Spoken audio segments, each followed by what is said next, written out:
Okay, so finally, again, the same thing happened because last time I went live, I was in Florida and I was live from my hotel room.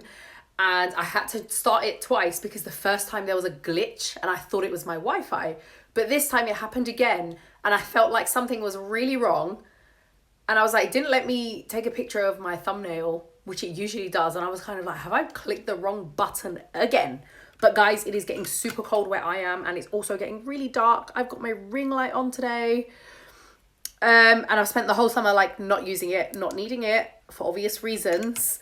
But also just a few, as you can hear, my voice is like really croaky. I sound a bit like I don't know, I just sound weird. But yesterday I'm just recovering from a cold. I'm absolutely fine. I don't really suffer that badly, touch wood. It's usually just a sniffle, but for some reason on Friday night, it affected my voice and I almost lost my voice. And then all of yesterday I was recording content and I was like, oh my God, like I sound really rough. I sound like I've been smoking a box, which obviously I haven't. But yeah, you're going to notice when I put that video up, it's not due to go up for like another 2 weeks because I'm like 2 weeks ahead of my YouTube, like my pre-recorded content. So you're gonna notice in that video like I sound like this and it's so friggin' weird, guys. But here we go. That's why halfway through that I had to keep stopping the camera and like coughing and like having to drink. I had like a honey water next to me so I could like keep my voice smooth. But I don't want you guys. The irony of that specific video is it was about stress and how people use it as a badge of honor. I go into that really in depth in that video. And I posted something about it for those of you who are connected with me on my Facebook. I posted something about it this morning because I had literally lost my patience with people today with this whole like, I juggle everything because I'm a mom. I'm more tired than you because I'm a mom. I'm more stressed. I'm more this, I'm more that. And I'm like, I can't be dealing with this martyrdom. I can't be dealing with this kind of, I'm more stressed and I'm more vulnerable and I'm more this and I'm more that. And I literally let loose on my Facebook because I was like, I'm sick of these people trying to compete with who has the most stress and who's more tired as a mum. Like, really, guys, find something else to argue about. Like, seriously. So if you're live, let me know where you're joining from. We are going to be going into, if you can see the title of this, it is how to free yourself from the societal pressures of people pleasing. Now, a lot of people fall into this. I know I lived in this state for many, many, many years until it almost became normal. And there were so many years of my life where I didn't realize I was doing it because it's one of those things where you do not realize you're doing it. And especially as females, we are conditioned from birth to pretty much people please. And that's why so many women you will either meet or you're either related to will have suffered from this at at either some point in their lives or currently, or you know, maybe they're still doing it now.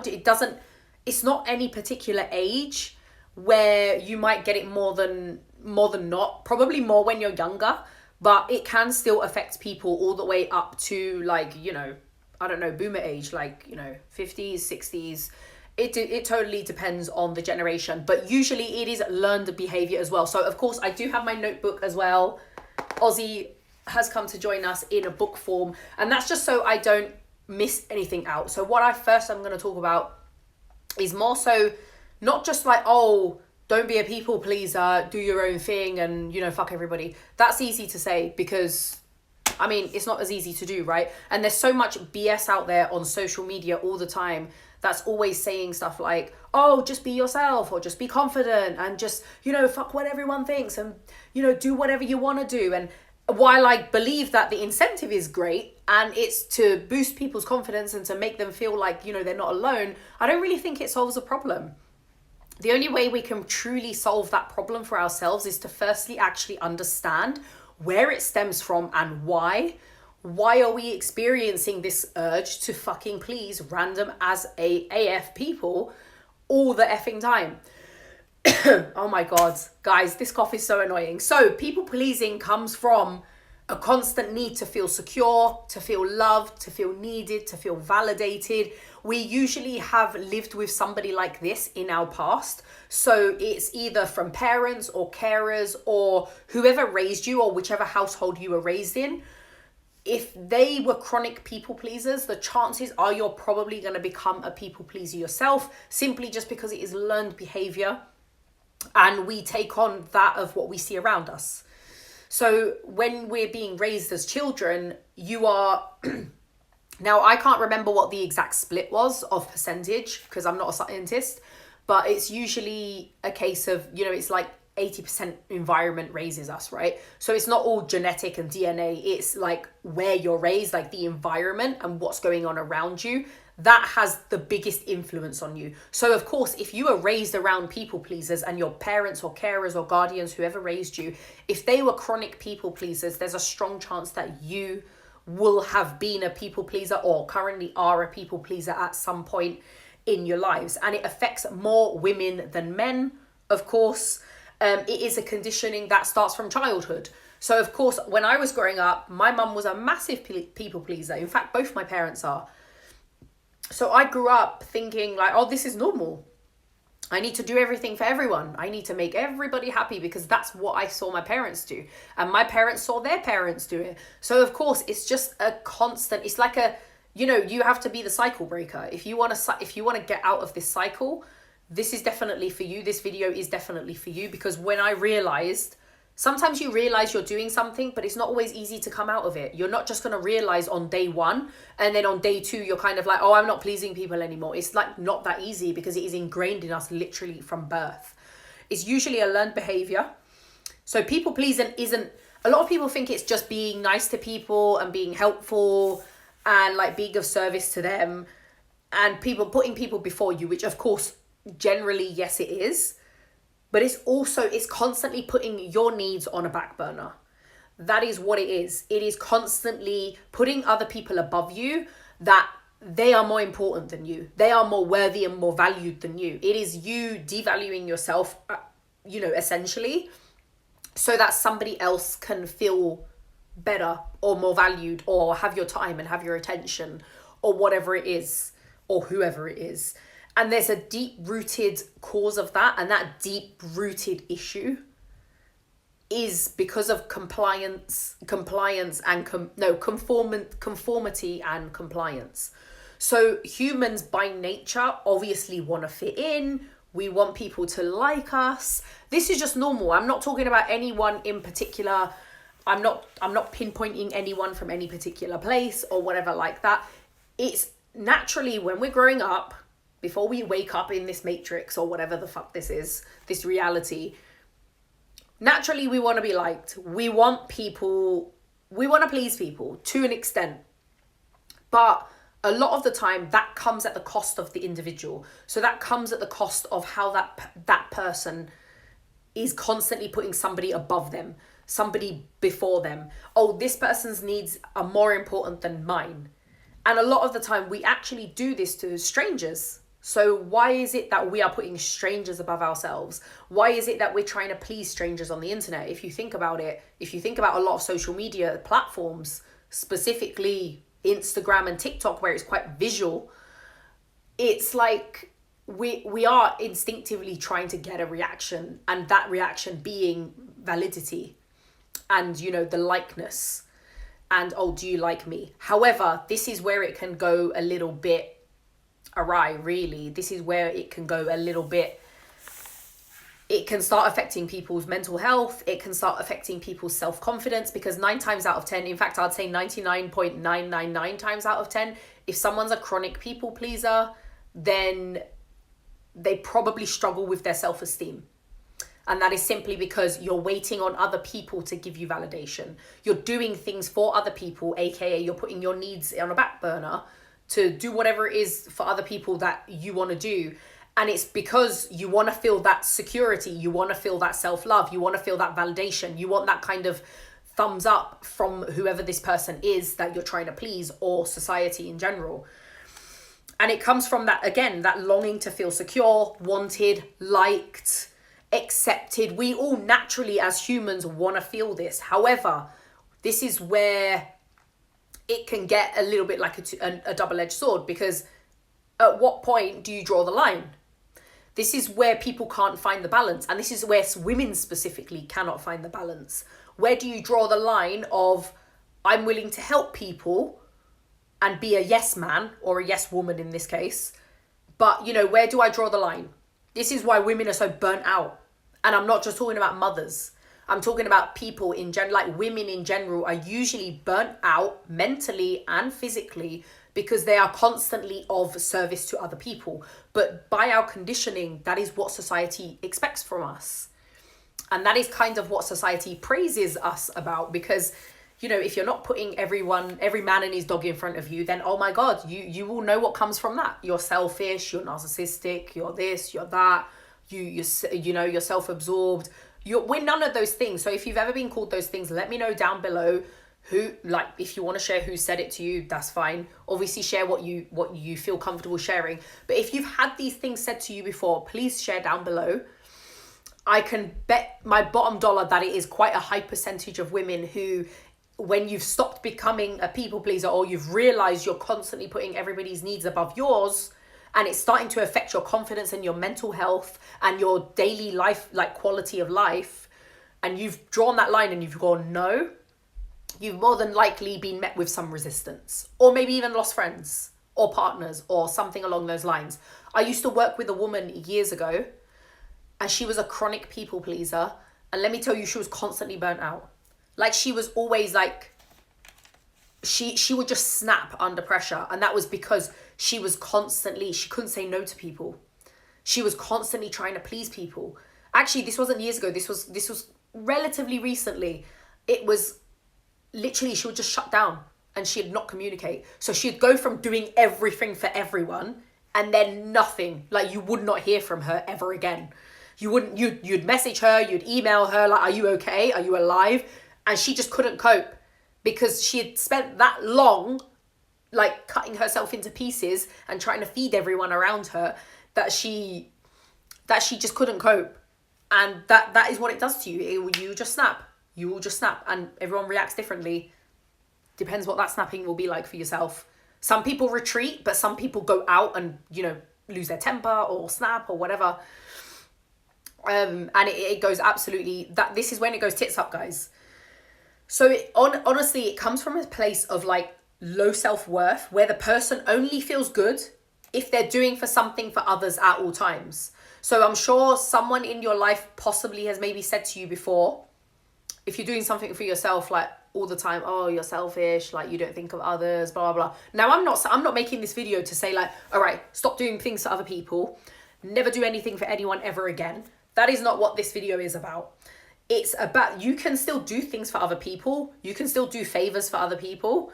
You just don't need to break yourself down in order to do favors for other people. And of course, make sure the people you're doing it for are people you genuinely care about, and vice versa. Like, the feeling is mutual and they're not just using you. Because a lot of the time, if you are a yes person at all times, 24/7, there are a lot of people who will use that to their advantage.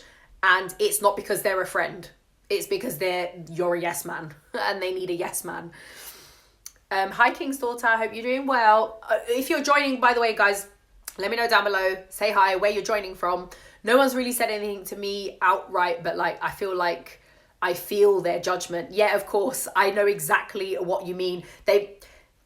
We all intuitive. Women are a lot more intuitive than they give themselves credit for. So whatever you're feeling, don't ever disregard it. You're not being paranoid. A lot of people will try and tell you that you're paranoid, but you're not. So whatever you instinctively get that feeling from, you're usually right. 9.999% of the time, 100%, whatever you feel, you're probably, like, bang on about that. So yeah, you will be able to feel those judgments, or you might get the odd snide comment here and there and all of that BS. But remember, it's a low self-esteem thing, and it comes from wanting to feel worthy, but we get confused and think that our worth is in how much we do for other people and how much we help other people. You'll see it on social media. Now, I see this on Facebook all the time. You'll hear people doing certain things where they share, and you know when people share certain things and you're kind of like, why would you tell everyone that? Like, people did this a lot during lockdown. They were kind of like, oh, I went and delivered prescriptions, and I went and did this, and I went and fed the hungry, and blah, blah, blah. And while I'm not saying anything bad about those things, But people are doing it because they want people to comment and be like, oh my God, you're such a great person. Like, well done. Like, congratulations. How lovely is it to be? And you can be kind. Don't get me wrong. You can be kind. Just don't have people walking all over you. Most importantly, be kind to yourself. Because if you're not kind to yourself, there's only so much kindness you can give to other people without it breaking you down as well. Remember, there's only one of you. Don't compromise you.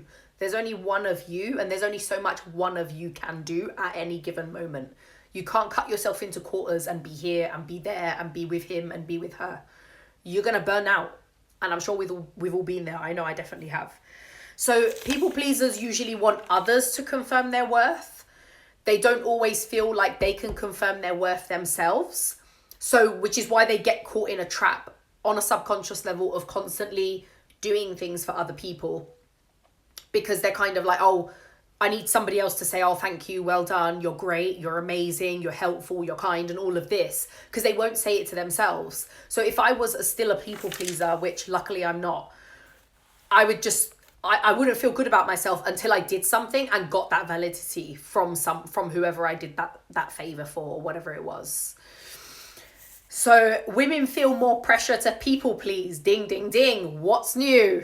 What did we think? So obviously women feel more pressure to people please. And that is thanks to gender roles. And the gender roles, the specific typical gender roles being that women serve, men protect, and bring home the bread and the bear or whatever it is. And then obviously women nurture, clean, look after the kids, create a nice, warm, cozy environment, blah, blah, blah, blah. So because of that, if the gender roles were reversed, we'd obviously have more men trying to people please. But then that's not saying that men can't be caught in this trap as well. Of course they can get caught in this just as much as anybody else. It's just 9 times out of 10, it's more likely to be a woman because everyone expects everything from us all the time. Hi, I'm joining from Germany. So glad to catch you live. Hi guys. Tell me about the weather, guys, where you are. Just wanted to say I appreciate your videos and as a fellow child-free woman, it's so helpful to have spaces like this. I'm so grateful you're here. Thank you so much, and I'm grateful that you're getting value out of this space as well. It's ironic considering men haven't been doing a lot of protecting. It's true. It is true. I mean, I try really hard not to kind of sound like I'm always slating men, but it's true. I've seen a lot of videos lately I'm not going to go into it now because the video will be about 4 hours long. So just remember when you're a child, you were always, especially as a girl, if you grew up as a young girl, you're always told like, oh, be quiet, be well behaved, shh, be a good girl. And it was always be a good girl was sit in the corner and just look cute and just be really quiet and don't get involved in adult conversations. And don't play too loudly or don't play too aggressively. And then like your boy brothers or your boy cousins or whoever you used to hang around with would be like playing really aggressively. They'll be like play fighting or like throwing things at each other or like wrestling. But if a girl got involved in that, it'd be like, no, you need to be a good girl. So this is where it actually starts from. These little things in life, you think they're not a big deal when they're actually happening. These are the things that are creating, because your subconscious is wide open between birth and when you're about 7 or 8. And during that time, between birth and the age of 7 or 8, your subconscious is creating the perception of the world that we have now. So our perceptions, especially when you're a young girl, and you're being told, shh, be quiet, be seen and not heard and all of this shit, or go and help your mum in the kitchen. I was constantly told, go and help your mum in the kitchen. Let me tell you right now, I cannot explain to you how much I hate the saying, go and help your mum in the kitchen. I was made to believe women belong in the kitchen and men earn all the money and we're the strong people and, we go and catch a bear for mum to cook and all of this bullshit. It's like, well, the cave times ended a long time ago. Girls were always told like, be pleasant, don't be too loud, don't be too this, don't be too that. I think women are still told this now as adults. Like, let me know down below if you were told any of this growing up and how you dealt with it growing up. If you were a rebel child or if you were scared to stand up to your parents or whatever it was. I was the second born child, so I was definitely the devil for sure. And my brother was like the little goody two shoes. I swear this is the case. The first child is always the goody two shoes in my opinion. But please let me know down below your experiences growing up, how it worked in your household dynamics. So also women are praised. Now, let me tell you, when you're a kid, did you ever like make something for a neighbor or a friend or a teacher? You always used to like make like a cake or bring your teacher an apple or something, and then you were praised. So you weren't praised until you were doing something for somebody else. And that is when it gets you. That is why your brain creates, your subconscious creates the world, how you're viewing it now, how you perceive certain things that are going on around you as an adult. It all stems back from, from birth to the age of 7, what you perceived around you and what was going on around you, because we're all born with a clean slate. Everybody born with a clean slate, and the world around you creates a picture in your head of like how things go down.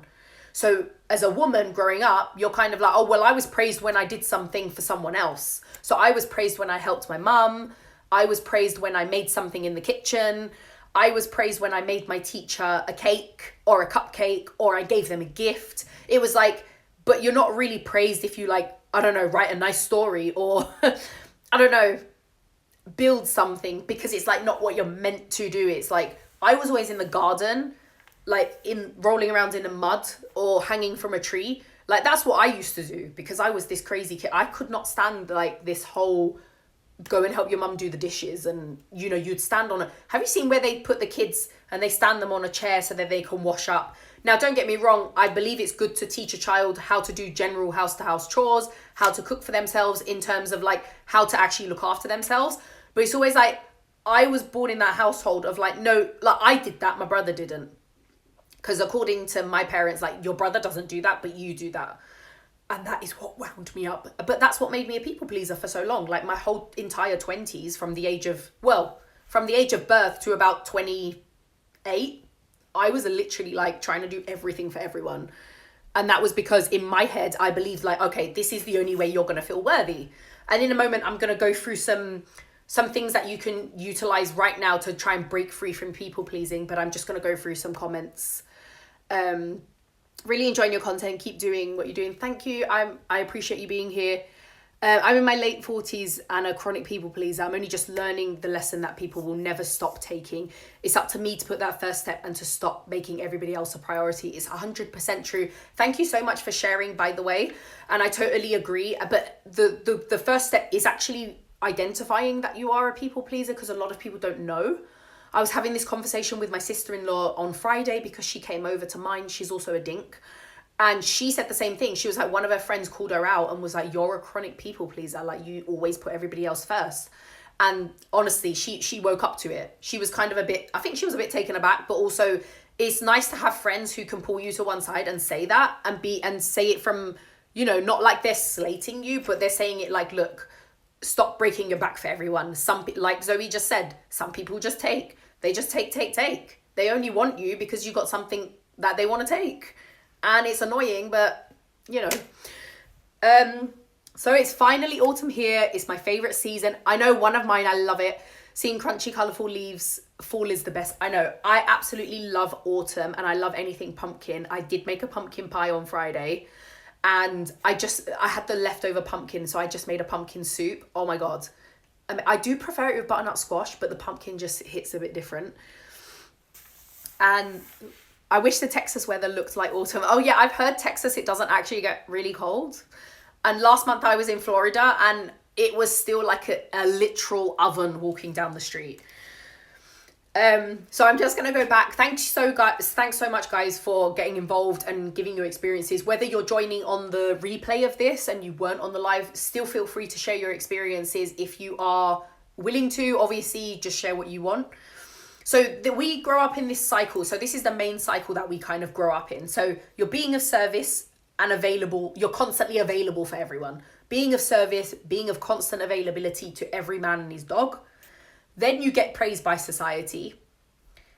And then you feel good about yourself. But this is where it's a kicker. You won't feel good about yourself next time until you go back into that cycle. So then that's when people start finding, I wish I had a graphic to show you, but I'm live. But this is where people start getting into the cycle of like, right, I'm going to do something and be of service to someone, be constantly 24 hours available to everybody. You're not a 7-Eleven, okay? So stop being constantly with an open sign on your head, because that's another sign of people pleasing, is you're constantly available. You know, when you say to people like, oh, call me, I'll be here anytime for you. While it's nice, and don't get me wrong, I'm not saying tell this to your friends or anything like that. Of course, be there for your friends, but you need to also think about yourself, because that's when people start taking the piss. Like, if you're there constantly for friends, they might start taking the piss and constantly like, well, she's always available, so let's just call her at 3 a.m. so I can vent down the phone. And then they start doing it more and more. And that's when boundaries get blurred. And that's when boundaries get crossed. Oh my God. So I'm just going to have a little sip of water because my throat is getting so dry. I read something somewhere and I've written it down. Young women are conditioned by guilt and fear all the time. I'm going to repeat that. Young women are conditioned by guilt and fear all the time. So think back to the stories you were told when you were growing up. And anyone could have told these stories to you. It doesn't have to be a mum and dad. It can be like grandparents, aunts, uncles, relatives, cousins. Usually we're always conditioned by like, and I tell you what, by guilt, like an example of this is, oh, you're so selfish for not wanting kids. Immediately women feel guilty. And then fear, you're conditioned by fear, is like when people say to women, if you don't grow up and have kids, you're going to die alone. That's conditioning by fear. That's putting fear of loneliness into someone in order for them to take action on something that they don't actually want to do. So that's a prime example. And that, when I read that, I was like, oh my God, like, come on, we've all been there, definitely. I hope that didn't come out too loud on the microphone. But so how can we break free from people pleasing? This is the important part. So learn and understand firstly that this is social conditioning and it is nothing to do with you. So it's not a you thing. It's not like you're broken or there's something wrong with you, or you know, you were served you pulled the shit card, or whatever the saying is, like you pulled the short straw. It is not that at all. It is just societal conditioning. So please understand there's absolutely nothing wrong with you. You're not broken or none of this. Understand that you having strong boundaries does not make you difficult. Now, this is another thing society like to do. They like to make, if women have a boundary, if women put a boundary down, they'll be like, oh, she's being a bit difficult. I used to hear this all the time growing up, and I used to be like, man, maybe I am difficult. I need to stop. And I felt so bad. Again, like I said before, conditioned by guilt and fear. So I've started feeling guilty when I started telling friends, like, you know, stop expecting so much of me, basically. But then also it was my fault, because I was like constantly like trying to get them to like me, and new people and partners and all of this, especially with parents. We constantly looking for that validation. It is like a hamster being on a wheel and trying to get off the wheel, but they can't. That is literally what it's like. The best analogy I can think of is the hamster on the wheel, and it can't get off. So you're not difficult. Oh, that doesn't look good. I need to do that. So you're not difficult. It's societal conditioning. And it's because we are conditioned by fear and guilt as women. So I want you to look around to your immediate family. Even if you're older and you don't no longer live with them, you might not live in the same state or the same country or the same, you know, village or whatever. Look around you. Like, what are the stories that you heard growing up? You know, what were your parents like, or your carers or your guardians, whoever raised you? It might have been your grandparents or a godparent or something along those lines. What were the stories that they were kind of telling you? And I don't mean it from a kind of like, don't slate them. I mean it kind of from just a neutral standpoint of like, what were they telling you? You know, was this something that they were doing? Because if, again, like I said right at the beginning of the video, if you watched a people pleaser, it's learned behavior. So whatever went on in your household, under your roof, 9 times out of 10, you're probably going to behave in such a way until you become aware of it on a conscious level, because we behave on a subconscious level 95% of the times, and that's for any human being on the planet. Were they people pleasers? Ask yourself, like, were the people who raised me or the household I was raised in, were they people pleasers? And if you're no longer living anywhere near family and you're maybe estranged from them, then take a look at your friend circle. Like, who are your immediate people that you hang around with? Take a look at your partner. Like, they might be a people pleaser. They might not know. So again, like, when you're around somebody for long enough, you start picking up certain habits about them you might not realize. You know, it might just happen very subtly, and it usually does. I the next point about positive self-talk. So I've written positive self-talk and self-image. Now, positive self-talk definitely works. However, it doesn't work for a lot of people because they find it hard, especially if you spent your whole life in a negative mindset, or you've had your confidence like smashed by either like a bully or like parents or someone in your family. This might be hard for you. So I would personally work on your self-image. So how do you see yourself? If you see yourself as like only worthy when you're doing something for someone else, then this is where it's a bit of a kicker, and it can become a massive vicious circle, because you're constantly like, oh, I haven't done something for someone, therefore I'm not worthy today. I've been useless. I'm shit. And then it goes into a negative spiral of like, oh, I'm not good enough. Like, no wonder I can't do X, or no wonder I can't get such and such job, or no wonder I can't get a partner, or whatever. So that's when the positive self-talk can help. If you prefer writing it down, maybe have it on post-it notes on your mirrors. There's loads of different techniques that can work for this. It's just about finding the one that makes you click and that you think, oh my God, yeah, this definitely works. And it doesn't feel like I'm bullshitting myself. So I don't like affirming because I find it a bit robotic. So I've learned to kind of include positive self-talk when I'm just in conversation with people. So I'll just say it to someone, or I used to say it as a joke before, so I could get used to saying it to myself. So I'd be like, oh my God, I am like so fucking funny. Like, just something like that. That's just an example, because obviously it's going to sound different, but say it in your tone. Don't try and say it how somebody else says it, because your mind won't believe you. You have to say it in your whole tone, in your personality, you know, however you would say it to someone else, or when you wrote it down or something like that. How do you work on how you see yourself? So this can be a really good one, because how you see yourself and how society sees you is totally different.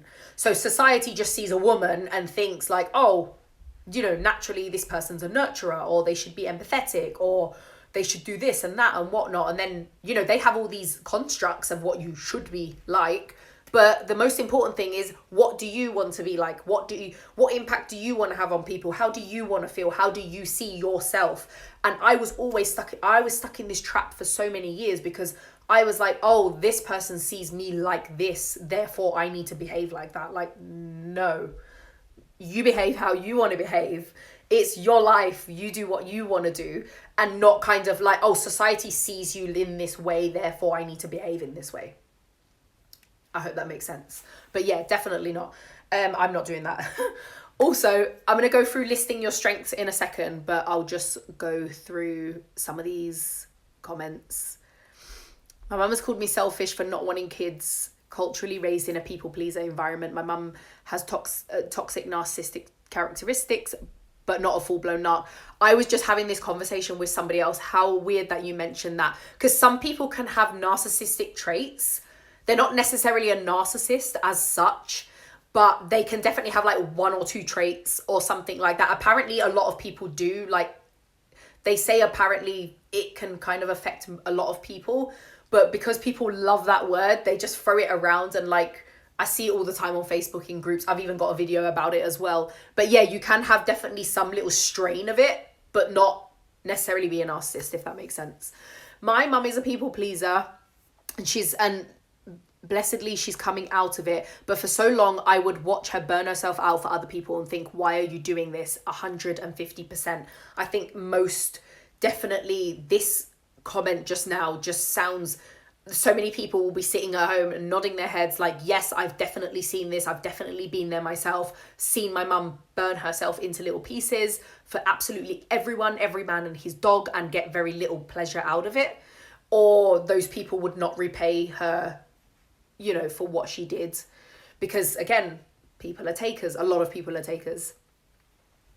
This year's summer was brutal. It was starting to get cooler now. Oh yeah. I've heard that summers are getting more brutal, but England just gets skipped.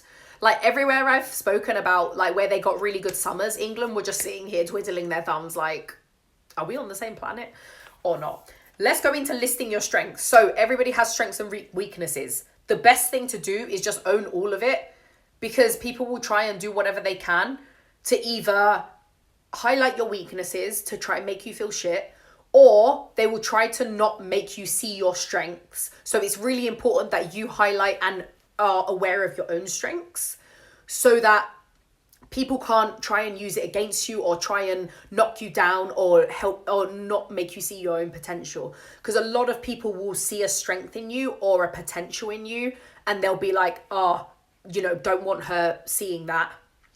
And a lot of the time, abusive partners can do this to one another, where they see something good in their partner, or they see like a bit of confidence or a strength of some sort, and they're kind of like, I don't like this kind of thing. And then they try and put doubt in that person's mind. And I've spoken about this on so many videos before. We're trying to put doubt into women's minds, trying to make them change their mind about things. And it's always down to they've seen a strength in you and they don't like it. Like they're getting hella pissed off. Hey, Lara, you good? So list your strengths, see how amazing those things are about you. Do it after this video, do it in your own time, do it in your journal, write the notes in your book. Talk it out loud with a friend or a family or a partner. You know, ask other people. I think a good way to do it is ask other people what they think your strengths are. But I would say if you're going to do this, make sure it's someone you really trust. Make sure it's someone who's not going to take the piss, or that you feel like you could take their feedback and stuff like that. Don't just ask anyone on the internet because they don't know you. So if you're unsure yourself, this is what I wrote here. If you're unsure of yourself, society will dictate to you how you should be. And that is what happens to so many women and men, but I'm talking mainly women here, because they suffer more with people pleasing than anybody else. But let me tell you, if you're not aware of, if you don't learn who you are and own it, all the good, the bad, the ugly, everything, society are just going to try and dictate to you how you should be acting. And it might not be some way that you want. And society have tried to do this to women for decades and decades and decades, and it doesn't look like they're stopping anytime soon. So learn who you are, own it. And when I say own it, I mean own all of it. Because we all have good and bad parts of us. We all have the good, the bad, the ugly, the strengths, the weaknesses. That is just fact. Thanks, Lara. You love... My voice is a little bit croaky at the moment because I almost lost it on Friday. It's starting to grow on me though. I'm going to be upset when it's gone. So also last thing, hold on. Let me see if I've got anything else. Yeah, that's fine. Last thing is sit with yourself, your emotions and your thoughts. Don't try and bury them. Don't try and ignore them. Don't try and cover them up to please somebody else or to make somebody else feel comfortable. Obviously, there's a time and a place for things. However, don't ignore your emotions. Don't be made to feel bad about them. Women are always made to feel like, oh, you shouldn't be feeling that, or you're so unstable for feeling that. Like, if you're angry, be angry. If you're upset, be upset. If you're offended, be offended. Like, we're all gonna feel these things at some point in our lives. It doesn't mean we're good or bad. There's no good or bad. They're just neutral, and it goes in waves. Like, we work in waves. These things come, good, bad, all that. Life is like that. You can't constantly be on a high or constantly be on a low. Like, we naturally ebb and flow as we go through life. And the ebbing and flowing is the finding, you're going to find people who upset you. You're going to hear people who trigger you. You're going to have people who say things to you that upset you and, that you're shocked about, or that makes you angry, or that is not true about you. It's like when people accuse you of things and you're like, I'm not that person. I didn't say that. I didn't do that. I didn't mean that. And that's because, again, like I said, society will try and dictate to you just gently who you should be and what you should be doing and how you should be sounding and how you should be doing this and that and whatnot. I heard once like, women shouldn't be too animated, or women shouldn't be this or loud or that. It's like, oh my God, like literally can't please anyone or anything. So just please yourselves, seriously. So don't do it from a place of no judgment. So I'm going to finish up on this, guys. But thank you so much for those of you who stuck around and joined. Love you guys. Thank you so much. But don't be judgmental about yourself.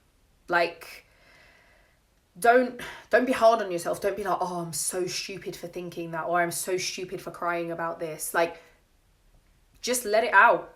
Like, if you're gonna cry about things, everyone cries about something, whether that's happy cry, a sad cry, an angry cry, just let it out. No judgment. Like, see it like passing traffic. That's how I always see it. Like, it's like, oh, white car, red bus. Like, it's just facts. Like, just get it out. There's no point trying to hide it or trying to beat yourself up about it, because whatever you do to yourself and however you treat yourself and talk to yourself, what I was saying about self-talk earlier on, however you do that, you're just showing other people how they can treat you. I know. That is the real, that's when the penny dropped for me. Is like, oh, I was constantly knocking myself down, and then everybody else was doing it. Oh, well, if you do it, then I'll do it. That is literally what people do.